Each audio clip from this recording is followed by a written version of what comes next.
Jake Morrison wiped his sweaty palms on his uniform as he stared out the window of the diplomatic ship Starbridge. Space looked different from here, somehow bigger and scarier than he had imagined back on Earth. At 20 years old, he was the youngest person on this mission, and sometimes he wondered if he really belonged here. He worked as a communications officer, which meant he helped translate messages between humans and aliens. It was not the most exciting job, but Jake was good with languages. He could pick up new words and sounds faster than most people. That skill had gotten him this chance to be part of history. Today was the big day, first contact with the Zephyrian Empire. Jake had studied everything he could about them. They were tall creatures made of what looked like living crystal. Their bodies could change color based on their emotions. Blue meant calm, red meant angry, and gold meant happy. They valued honor above everything else and had technology that was hundreds of years ahead of humans. Captain Davis called everyone to the meeting room. "Listen up, people. We are about to dock with Harmony Point Station. This is the most important day in human history. Do not mess this up." The captain was a serious woman who never smiled. Jake sometimes wondered if she even knew how to smile. The human team put on their best uniforms and checked their equipment one more time. Jake carried a small device that would help him understand the Zephyrian language better. His heart was beating fast as they walked through the connecting tunnel to the space station. Harmony Point was neutral territory, built specifically for meetings between different alien races. The inside was huge, with high ceilings and walls that seemed to glow with their own light. Jake had never seen anything like it. The Zephyrians were already waiting in the main conference room. Jake held his breath when he saw them for the first time in person. They were even more impressive than the pictures. Their crystal bodies caught the light and threw rainbows across the walls. The tallest one, who had to be Emperor Voxran, stood over 7 feet tall with deep purple crystal skin that shifted to blue as he watched the humans enter. Next to the Emperor stood a smaller figure, clearly female with skin that sparkled like diamonds. This had to be Princess Lyrith. She was beautiful in a way that Jake had never seen before. Her crystal body was more delicate than her father's, and her face had almost human-like features carved into the crystal. Her eyes glowed with a soft green light. "Welcome, humans of Earth," Emperor Voxran said. His voice was deep and sounded like music mixed with the ring of metal on metal. "We greet you in the name of the Zephyrian Empire." Captain Davis stepped forward. "Thank you, Your Imperial Majesty. We are honored to meet you and your people. We hope this is the beginning of a long friendship between our worlds." The formal greetings went on for several minutes. Jake stood with the other junior officers, trying to look professional while his mind raced with excitement. He was actually here, watching history happen right in front of him. Princess Lyrith moved toward a table covered with objects from her world. "We have brought gifts to show the skill and beauty of Zephyrian art," she said. Her voice was lighter than her father's, like silver bells ringing. "These crystals contain music from our homeworld, and these sculptures show the history of our people." Jake watched as she picked up a small crystal that pulsed with internal light. But as she lifted it, something made him look around the room more carefully. There was a shadow in the corner that did not seem right. It moved slightly when everything else was still. His training kicked in. Jake had grown up in a rough neighborhood on Earth. He knew how to spot trouble before it started. The shadow moved again, and Jake saw the glint of metal. "Get down!" Jake shouted, but he was already moving. He threw himself toward Princess Lyrith, just as bright plasma bolts erupted from 3 different hiding spots around the room. The first bolt hit Jake in the chest as he tackled the princess to the ground. The second caught his left arm, spinning him around. The third would have hit the princess in the head, but Jake's body blocked it, taking the blast in his back.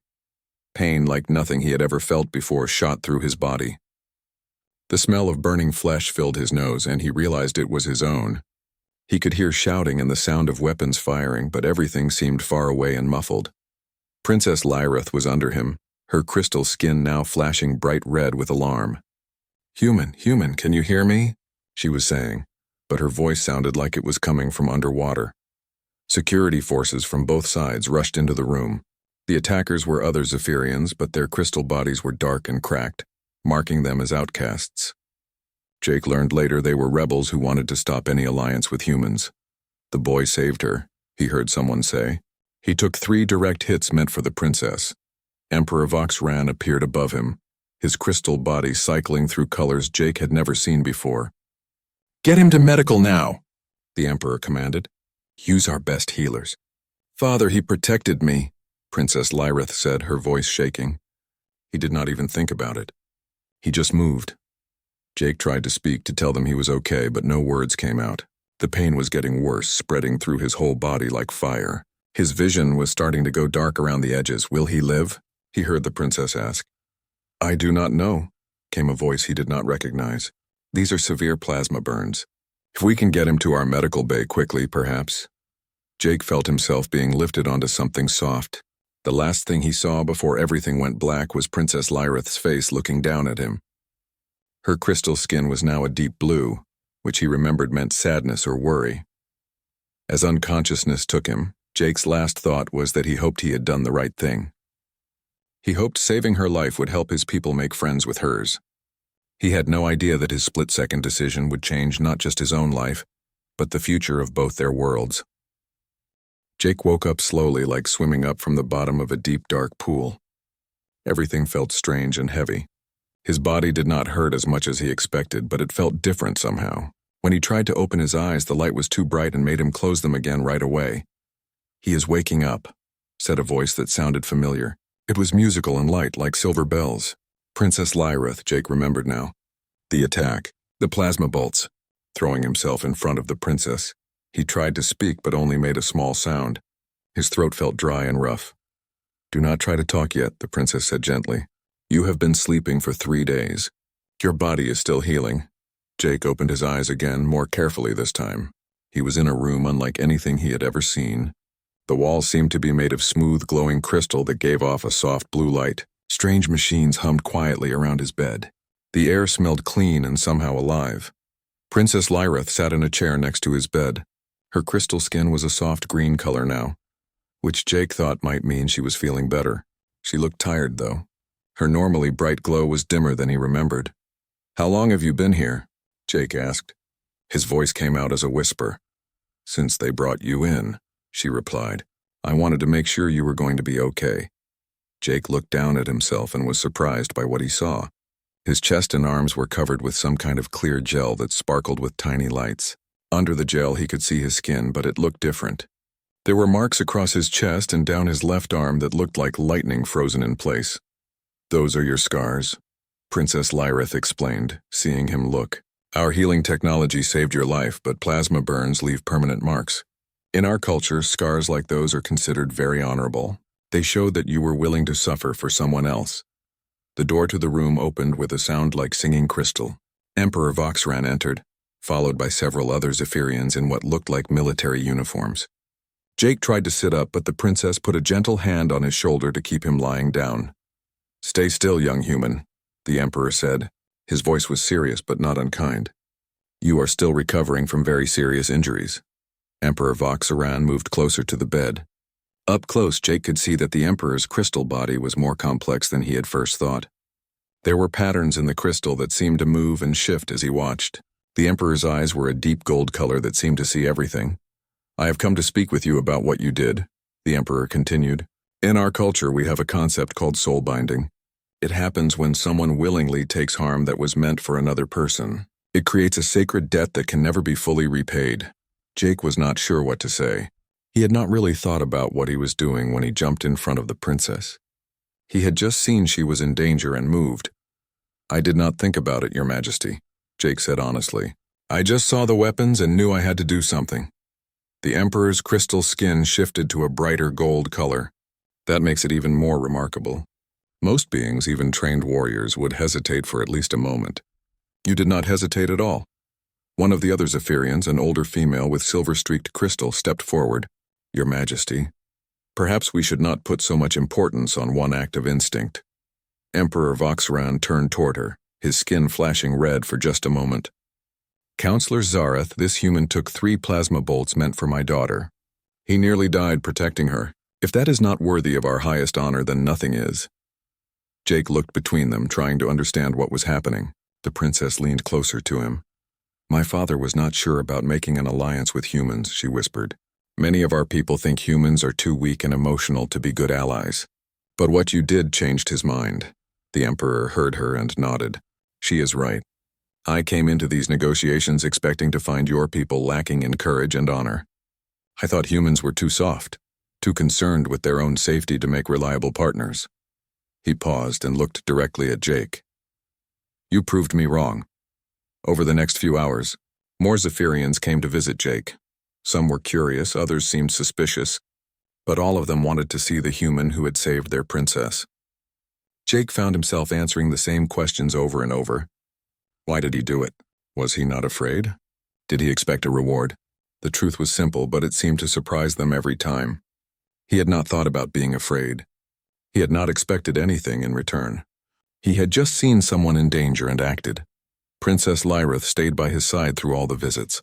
She translated when Jake did not understand something and explained Zephyrian customs to help him avoid accidentally offending anyone. Jake found himself looking forward to their quiet conversations when the visitors left.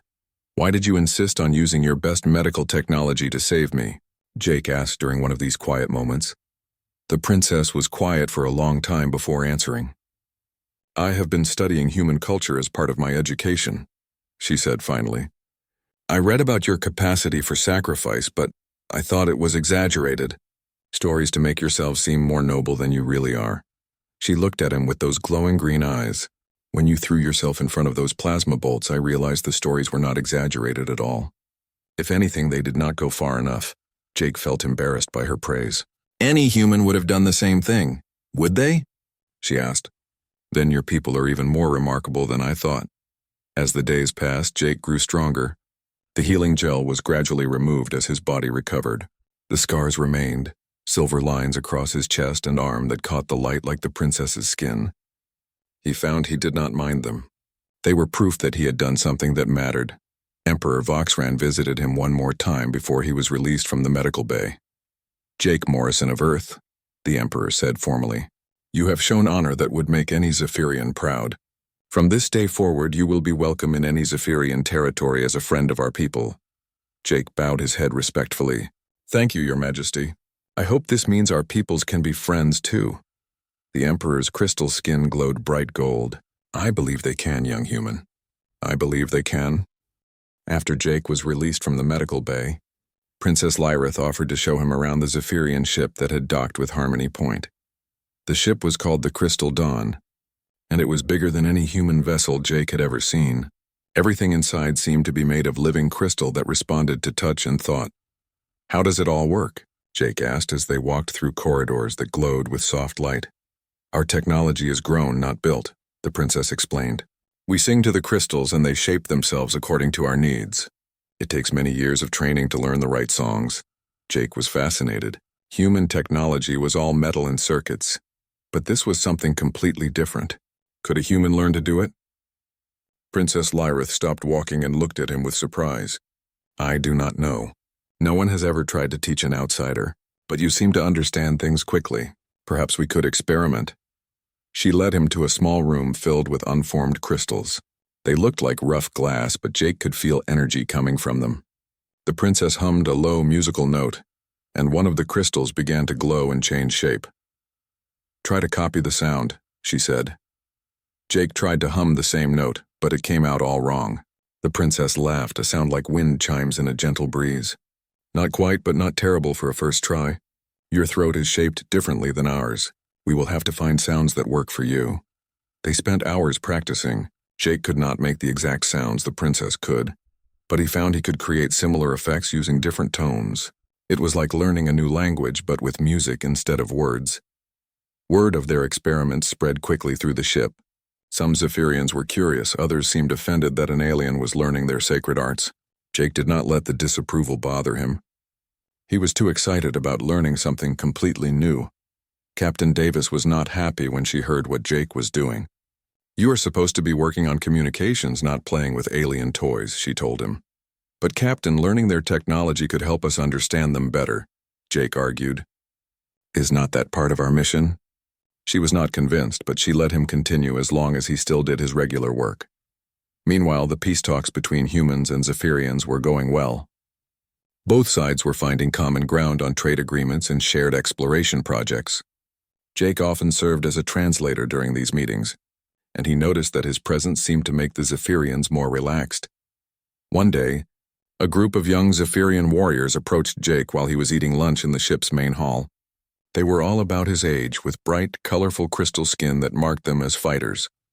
"So you are the human who thinks he can protect our princess," said the leader, a tall male with red and orange crystal skin. His name was Kethron, and he clearly did not like Jake. "I just did what anyone would do," Jake replied, trying to stay calm. "Anyone?" Kethron laughed harshly. "You took 3 plasma bolts and survived.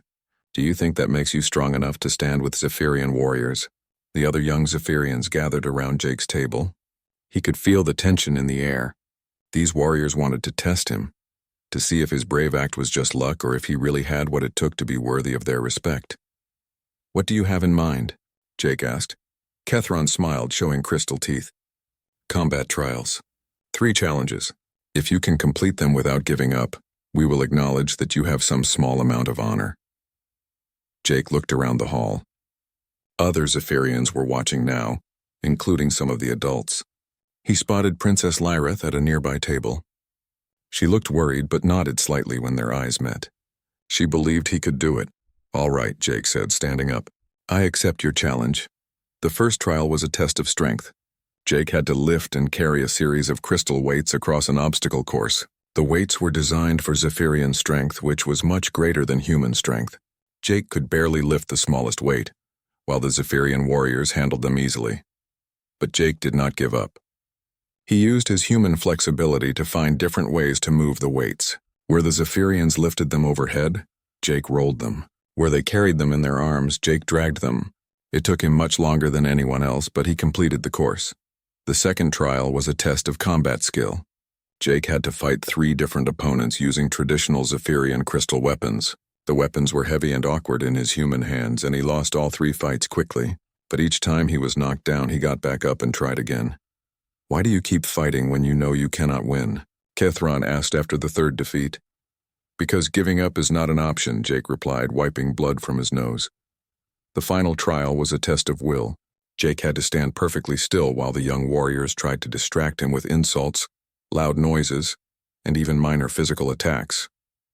This was where Jake's human stubbornness finally paid off. He had grown up in a tough neighborhood where learning to ignore bullies was a survival skill. For 30 minutes, Jake stood like a statue while the Zephyrians did everything they could to make him move. They called him weak, ugly, and unworthy. They made loud noises right next to his ears. They pushed him and poked him with their crystal fingers. Jake did not react at all. Finally, Kethron called for the trial to end. The young warriors gathered around Jake, their crystal skin showing colors he had never seen before. "You lost every test of strength and skill," Kethron said slowly. "But you never gave up. You never stopped trying. That is unexpected. In our culture, we believe that the greatest strength comes from refusing to surrender," another warrior added. "You have shown us that humans understand this concept." Princess Lyrith approached the group, her skin glowing with golden pride. "My father will be very interested to hear about this," she said. That evening, Emperor Voxran summoned Jake to his private quarters. The room was magnificent, with crystal walls that showed images of the Zephyrian homeworld. "I have heard about your trials today," the Emperor said. "My warriors tell me you fought with honor even while losing." "I did my best, Your Majesty," Jake replied. "Yes, you did. And that is what matters." The Emperor moved closer, his massive crystal form towering over Jake. "I have been watching you, Jake Morrison. You show qualities that I find lacking in many potential allies. You are curious about our ways without trying to change them. You face challenges without complaint. You treat my daughter as a person worthy of respect, not as a political prize." Jake was not sure what to say to that. "There are those among my people who still doubt the wisdom of allying with humans," the Emperor continued. "But you are changing minds, young human. One brave act at a time." As Jake walked back to his quarters that night, he realized that he was no longer just a communications officer on a diplomatic mission. Somehow, without meaning to, he had become a bridge between 2 very different worlds. The alarm sounds woke Jake from deep sleep. Red lights flashed through the crystal dawn, and he could hear the crew running through the corridors. Something was very wrong. Jake quickly put on his clothes and rushed to the command center. Princess Lyrith was already there, standing next to her father. Her crystal skin was flashing bright red with alarm. Emperor Voxran's massive form towered over the control panels, his skin cycling through colors Jake had never seen before. "What is happening?" Jake asked Captain Davis, who had also just arrived. "The rebels who tried to kill the princess," she said grimly. "They have attacked the Zephyrian home system with a full fleet. The Emperor is deciding whether to go back and fight." Jake moved closer to listen to the conversation between the Zephyrians. He had been learning their language, and he could understand most of what they were saying now. "We must return immediately," Princess Lyrith was saying. "Our people need us. If we go back now, we will be walking into a trap," one of the military advisors argued. "The rebels have been planning this for months. They know exactly where our main fleet is positioned." Emperor Voxran stood silent for a long moment, his crystal skin shifting between deep blue and angry red. "If we ask the humans for help, it will look like we are weak. Our enemies will say we cannot protect our own territory without alien assistance. But if we go alone and lose, there will be nothing left to protect," Princess Lyrith replied. Jake stepped forward before he could stop himself. "Your Majesty, may I suggest something?" Everyone turned to look at him. Some of the Zephyrian officers looked annoyed that a young human was interrupting their war. "Council, speak," the Emperor said. "What if it was not about humans helping Zephyrians or Zephyrians helping humans? What if it was about both our peoples working together as equals?" Jake said. "The rebels do not expect that. They are planning to fight a traditional Zephyrian fleet, not something completely new." Emperor Voxran's skin shifted to a thoughtful purple. "Explain." Jake moved to the tactical display, his mind racing.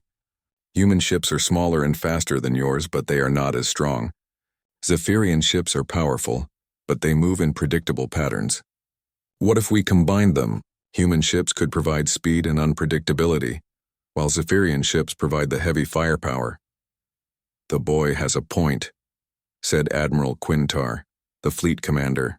"Our enemies have studied our tactics for years. They know how we fight, but they know nothing about human combat methods." Princess Lyrith looked at the display with growing excitement. "Jake is right. If we fight the way they expect us to fight, we will lose. But if we do something completely different, it could work," the Emperor said slowly. "But it would require perfect coordination between our forces. One mistake and both fleets could be destroyed. Then we had better not make any mistakes," Jake said. 2 hours later, Jake found himself in the pilot seat of a modified Zephyrian fighter. The ship had been quickly adapted for human use, with controls that his hands could operate and a life support system that would keep him alive. Princess Lyrith sat in the command seat next to him. "Are you sure about this?" she asked.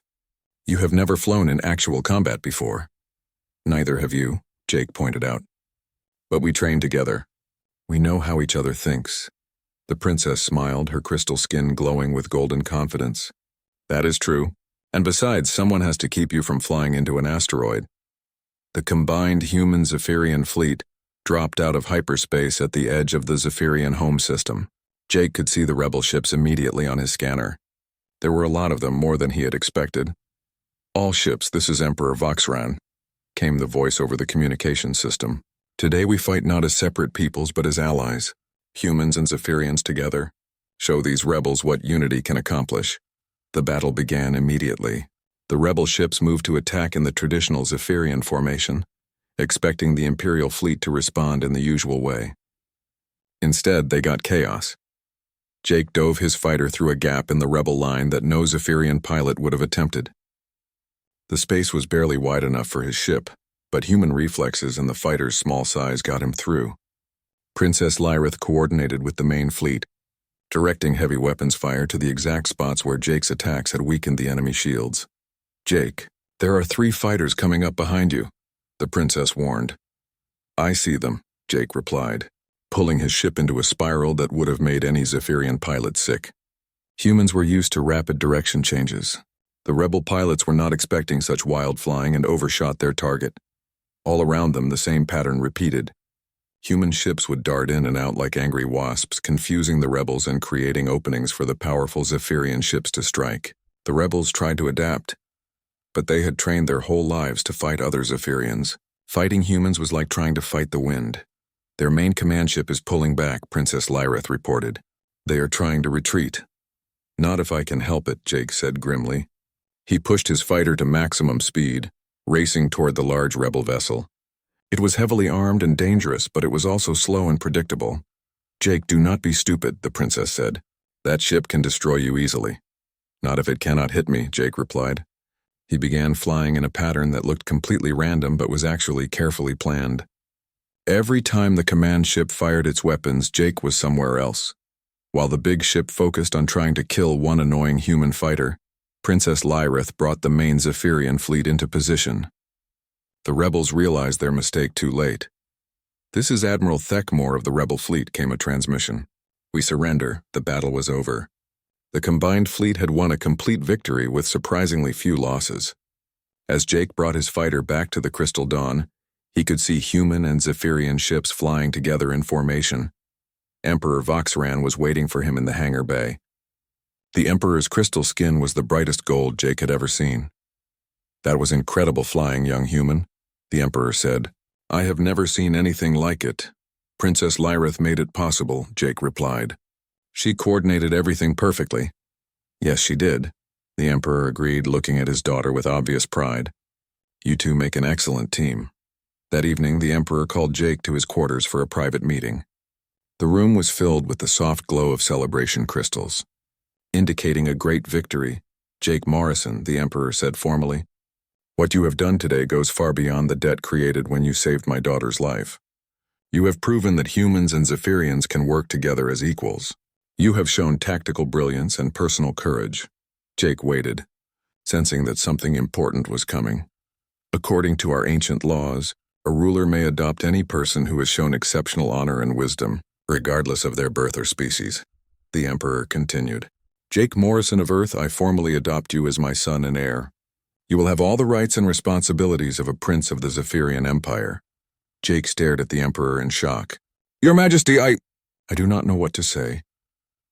"Say yes," Princess Lyrith said from the doorway, her skin glowing with happiness. "Say you will be my brother and help both our peoples build something wonderful together." Jake looked between them, then at the stars visible through the crystal walls. Just a few weeks ago, he had been a simple communications officer. Now he was being offered a chance to help shape the future of two civilizations. "Yes," he said, "I accept." 6 months had passed since the battle that changed everything. Jake stood on the observation deck of the new joint colony ship Harmony, watching a blue and green planet grow larger in the view screen. This would be humanity and the Zephyrian Empire's first shared world, and Jake could hardly believe he was going to help lead the mission. Life had changed in ways he never could have imagined. As an adopted prince of the Zephyrian Empire, Jake now had duties and responsibilities that sometimes felt overwhelming. But he also had opportunities to make a real difference in how humans and Zephyrians worked together. The adoption ceremony had been magnificent. Thousands of Zephyrians had gathered on their homeworld to witness Emperor Voxran formally declare Jake as his son. Jake had worn traditional Zephyrian robes made of crystal fiber that caught the light and threw rainbows across the Great Hall. When the Emperor placed the crown of adoption on Jake's head, every Zephyrian in the audience had sung the ancient song of welcome. But the ceremony was just the beginning. Jake had spent months learning about Zephyrian law, politics, and culture. He studied their history and memorized the names of hundreds of noble families. Princess Lyrith helped him with the most difficult lessons, and they had grown even closer during those long study sessions. "You are getting better at the formal speech patterns," she told him one day as they practiced diplomatic language, "but you still sound like you are trying to swallow stones when you speak to the High Council." "Thanks for the encouragement," Jake laughed. "Maybe I should stick to being the unofficial translator." "Oh no," she said with a smile that made her crystal skin glow softly. "You are not getting out of your royal duties that easily." Their friendship had deepened into something more, though both of them were careful not to rush anything. They had shared so many experiences together that Jake sometimes felt like she could read his thoughts. And from the way she looked at him sometimes, he thought maybe she felt the same way. The colony mission had been Jake's idea. After the successful military cooperation, both governments wanted to continue working together. Jake suggested they try something even more ambitious than joint military operations or trade agreements. Why not build a society where humans and Zephyrians lived and worked side by side every day? "It will not be easy," Emperor Voxran had warned when Jake first proposed the idea. Our peoples are very different. Zephyrians value order and tradition. Humans seem to thrive on chaos and change. Maybe that is exactly why it will work, Jake had replied. We can learn from each other. Humans can help Zephyrians be more flexible and creative. Zephyrians can help humans think more carefully about the long-term consequences of their actions. The Emperor had been convinced, and so had the leaders of Earth. The colony ship Harmony was built using both human and Zephyrian technology. It was faster than any purely human ship, but more adaptable than any purely Zephyrian vessel, just like the society they hoped to build on the new world. Jake watched the planet get closer and thought about all the challenges they would face. The colonists would have to figure out how to build homes that worked for both species. They would need to create laws that respected both human and Zephyrian values. They would have to learn how to raise children who understood both cultures. Nervous? Princess Lyrith asked, joining him at the observation window. She wore the practical work clothes she preferred for everyday tasks, but she still looked like royalty to Jake. A little, he admitted. This is a big responsibility. What if we mess it up? Then we learn from our mistakes and try again, she said simply. That is what my father taught me. That is what you taught me. Jake looked at her in surprise. What I taught you? When you jumped in front of those plasma bolts, you showed me that sometimes the right thing to do is act first and worry about the consequences later. When you challenged our warriors to those trials, you taught me that failing at something does not mean you should stop trying. When you came up with the battle plan against the rebels, you showed me that the best solutions often come from thinking in completely new ways. Jake felt his face getting warm. I was just doing what seemed right at the time. Exactly, she said, her crystal skin glowing with golden warmth. You do what seems right, even when it is difficult or dangerous. That is why my father chose you as his son. That is why I... She stopped, looking suddenly shy. Why you what? Jake asked gently. Why I think you are going to be an amazing leader for this colony, she finished. But Jake could tell that was not what she had been about to say. The colony ship entered orbit around the planet, which the settlers had named New Harmony. From space, it looked perfect for their mission. There were vast continents with room for both human-style cities and the crystal forest that Zephyrians preferred. The oceans were the right chemical composition for both species, and the atmosphere would support life with only minor technological assistance. 2 weeks later, Jake stood in the center of the first permanent settlement on New Harmony. Around him, humans and Zephyrians worked together to raise the framework of buildings that would house their new society. The architecture was unlike anything that had ever been built before, combining human engineering with Zephyrian crystal growing techniques. Children played together in the common areas, human kids and young Zephyrians learning each other's games and languages. Jake watched a group of them try to teach a Zephyrian child how to play tag, while the young alien showed them how to make small crystals change color with simple songs. It is working, Princess Lyrith said, appearing beside him as she often did. They are not thinking about being human or Zephyrian. They are just being friends. That is the whole point, Jake agreed. If we can make it work here, we can make it work anywhere. Emperor Voxran arrived that evening on the weekly supply ship. He toured the settlement with obvious pride, stopping to talk with colonists and examine the new buildings. When he found Jake and Princess Lyrith planning the next expansion of the colony, his crystal skin glowed with deep satisfaction. You have exceeded all my expectations, he told Jake. This colony is already becoming a model for cooperation that other worlds want to copy. We are just getting started, Jake replied. Princess Lyrith has ideas for expanding to 3 more continents, and the human engineers think they can adapt our crystal technology to work in different climates. Good, the Emperor said. But remember, you are not just building a colony. You are building the future. He paused and looked meaningfully at both of them, in all ways. That night, Jake and Princess Lyrith walked together through the settlement under the light of 2 moons. The crystal buildings glowed softly around them, and they could hear the sounds of humans and Zephyrians sharing evening meals and telling stories. Jake, Princess Lyrith said quietly, there is something I have been wanting to tell you for a long time. What is it? He asked, though he thought he might already know. I love you, she said simply, not because you saved my life, not because you are my father's adopted son, but because of who you are. Because you see the best in everyone and everything. Because you never give up on what you believe is right. Jake stopped walking and turned to face her.